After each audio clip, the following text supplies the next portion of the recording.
So today we are going to discuss about different contraceptive methods. All of you know what is contraceptive method? Contraceptive method can prevent contraception. So what is contraception? Contraception, so that means avoiding fertilization or pregnancy. So for contraception there are different methods are used which are called contraceptive methods. And the methods they are divided into three categories. One is the natural method, then the second is the barrier method, and the third is the IUD, intrauterine device. Okay, so this question, so that is important. Generally you get question from IUD and lactational amenorrhea. Okay, so first we will discuss about natural method. In natural method also there are three different methods are there. One is periodic abstinence, second is withdrawal method, third is lactational amenorrhea. So what is periodic abstinence? Periodic abstinence means avoiding the coitus from 10 to 17 days. Okay, so the sex should be avoided between 10 to 17 days of every menstrual cycle.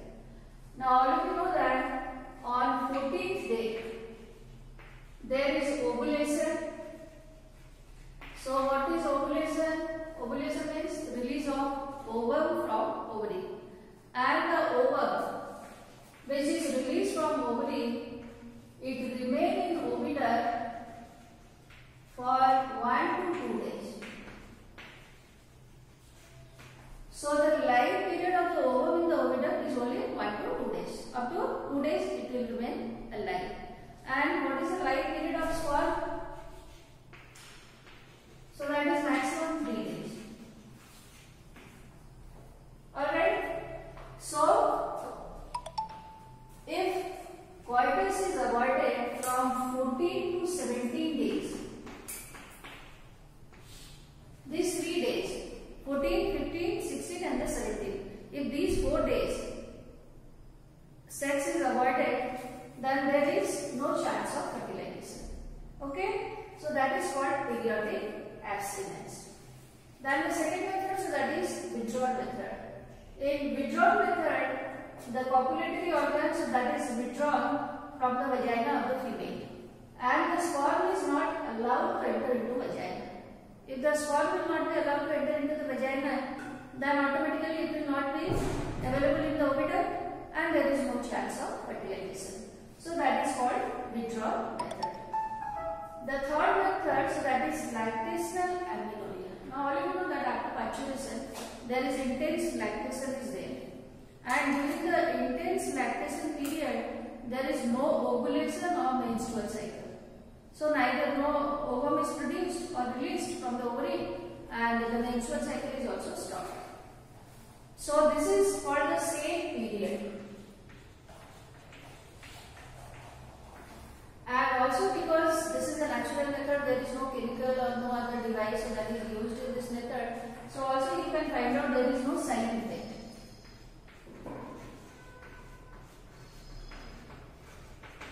And until the mother is feeding the baby, you can find out this is the safe period, and there is generally no chance of pregnancy or fertilization. But there is no guarantee because this is a natural method and we are not using any device or any chemical compounds. So you can find out it is safe up to 6 months. Why? Because there is requirement of intense lactation. If huge amount of milk is produced, then you can find out the period, so that is the safe period, and there is no pregnancy. But maximum you can find out it is safe up to 6 months. Then after 6 months there is no guarantee. Okay. So the lactational amenorrhea, so that is also one of the natural method. And it is also important, generally you get question from this part in board exams.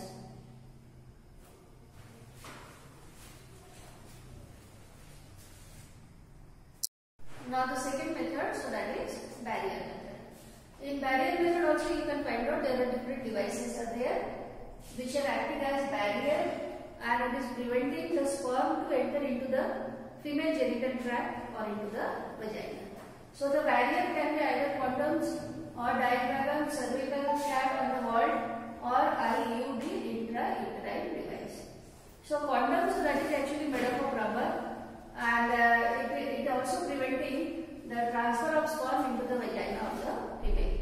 And one of the important feature of the condom is that it can prevent sexually transmitted disease because it is a barrier. It is made up of rubber, so that is acting as a barrier between the. So because it is acting as a barrier, so sexually transmitted disease can be prevented. This also you get question, indirect question. If a couple is using condoms, then sexually transmitted disease will be prevented or not. Okay. So because it is a barrier, so sexually transmitted disease it cannot be transferred. Because these are all the diseases which can be transferred only by the sexual contact. For example, AIDS. So that is also sexually transmitted disease, and this disease can be prevented by using the barrier. Then the second is the diaphragm. This is used by male. Diaphragm, cervical cap and the vault. These are all the devices which are used by female, and these are also made up of rubber. Like for example, this is the diagram of diaphragm. This is the diagram of the vault. These are used to cover cervix, because cervix, that is the neck of the uterus, and then the next portion, so that is called vagina. If the cervix portion, which is the entry point for the entry of sperm, if that is blocked with the help of these rubber cap, which are called the diaphragm of the vault, then automatically sperm will not be able to enter into the oviduct, and it can prevent pregnancy or fertilization. Then the third method, so that is the intrauterine device. So this is very important. Always you get question in board exams. So these are all the devices which are used by female. These are used only by female, not by male. And these are all the devices which are fitted in the uterus by doctor or expert nurse. Because these two barrier methods, so they can be used by the user individually. So there is no requirement of any medical assistance.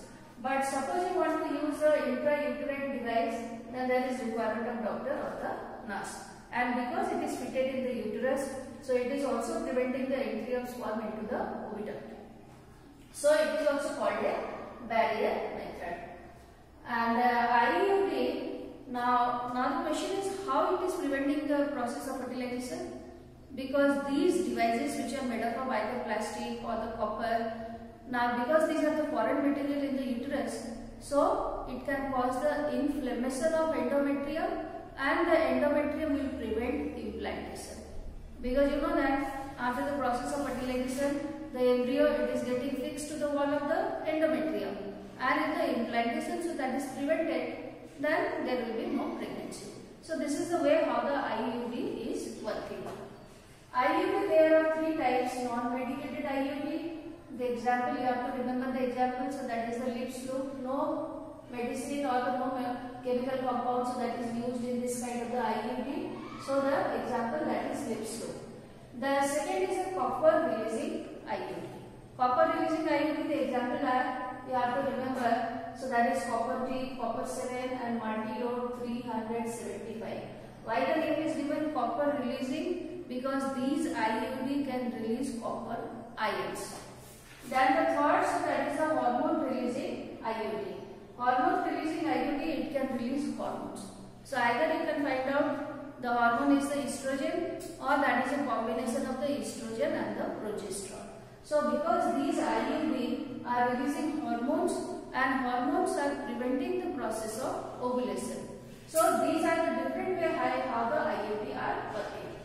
Then what is the difference between copper releasing IUD and the hormone releasing IUD? This is very important. Always you get question in the board exams. So the difference is that copper releasing IUD is releasing copper ion, and hormone releasing IUD, so that is releasing hormones. Either the hormone can be estrogen, or it is a combination of estrogen and the progesterone. So how it is preventing the process of fertilization? Copper ion which are released from copper releasing IUD, they suppress sperm motility. Motility means movement. How the sperm is entering into oviduct? So that is by the motility of the sperm. Sperm is swimming so that it can reach to the oviduct. If the movement of the sperm is suppressed, then the sperm will not be able to enter into oviduct and there will be no fertilization. And also it is suppressing the fertilizing capacity of the sperm. Even if the sperm, if it is entering, then the copper ion, it can suppress the fertilizing capacity of the sperm, and now the sperm will not be able to cross the barrier of the ovum or to break the cell membrane of the ovum. So fertilization is prevented.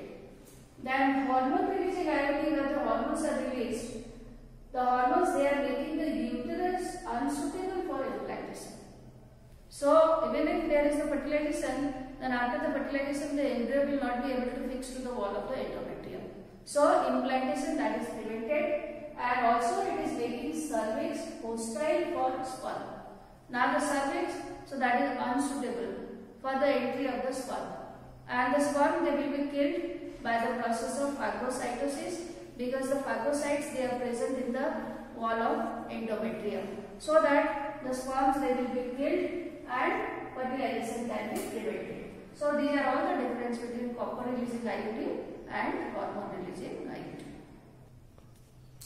Next contraceptive method, so that is oral pills. Pills माने क्या है? Pills माने tablets. जैसे आप अलग tablets ले रहे हो, विटामिन का टैबलेट या आयरन का टैबलेट, तो उसी तरह से ये पिल्स जो है, ये कॉन्ट्रासेप्टिव मेथड है, आप उसको टैबलेट्स के रूप में ले सकते हो. ठीक है. और इन पिल्स में क्या है? स्मॉल डोज ऑफ प्रोजेस्टेरॉन और progesterone and the estrogen combination. ठीक है. तो इसमें क्या है? पिल्स में हार्मोन्स है, या तो प्रोजेस्टेरॉन है या फिर progesterone and the estrogen combination.